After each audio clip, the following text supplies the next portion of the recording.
সুপ্রিয় ইমানদার মুত্তাকিন মুসলমান ভাই বন্ধু ও বোনেরা, আসসালামু আলাইকুম।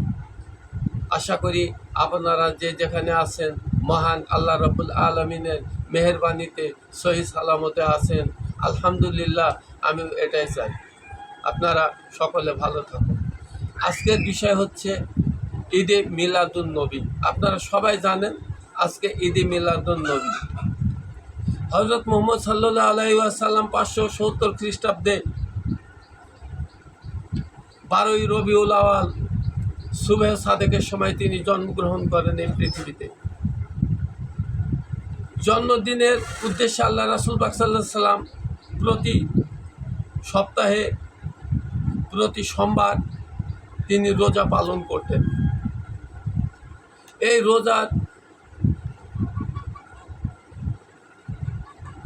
রোজার মূল কারণ হচ্ছে আল্লাহ পাকের শুকরিয়া আদায় করা।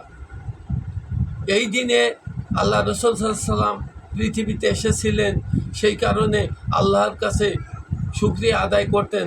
তাই সোমবারে রাসূল পাক সাল্লাল্লাহু আলাইহি ওয়াসাল্লাম রোজা রাখতেন এবং দ্বিতীয় রোজা রাখতেন একই সপ্তাহে, সেটা ছিল বৃহস্পতিবার।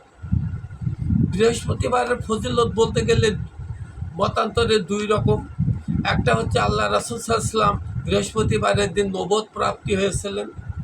দ্বিতীয়টা হচ্ছে আপনার বৃহস্পতিবারের দিন একজন মুমিনের সারা সপ্তাহের আমল নামা, তার সারা সপ্তাহের আমল আল্লাহর দরবারে পৌঁছানো হয়। এই কারণে রাসূল পাক সাল্লাল্লাহু আলাইহি ওয়াসাল্লাম সপ্তাহে 2 দিন রোজা রাখতেন। আমাদের শিক্ষাসূত্র বলছে জন্মদিন বা কোনো কিছু প্রাপ্তি রোজা পালন করা, শুকরিয়া আদায় করা অবশ্যই অবশ্যই অবশ্যই মঙ্গল এবং ভালো। যেহেতু আল্লাহ পাক আমাদের এক একটা ভালো কাজ দিয়েছেন। কে দিয়েছেন? দিয়েছেন আমাদের সেই রব্বুল আলামিন, যিনি সৃষ্টি না করলে আমরা এই পৃথিবীর মুখ দেখতে পারতাম না।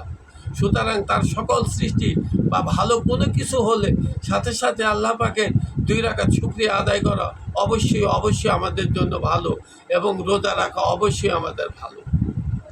কিন্তু আপনার কোনো বিপদ যদি আসে, হঠাৎ আকস্মিক কোনো বিপদে পড়ে গেলেন, যে বা আপনি একটা কঠিন রোগাক্রান্ত পড়ে গেলেন, কঠিন সমস্যায় পড়ে গেলেন, আপনি রোজা থাকেন এবং আল্লাহর কাছে আবেদন জানান, আরজি জানান, অবশ্যই ইনশাল্লাহ আল্লাহ আপনার বিপদকে সহজতর করে দেবে।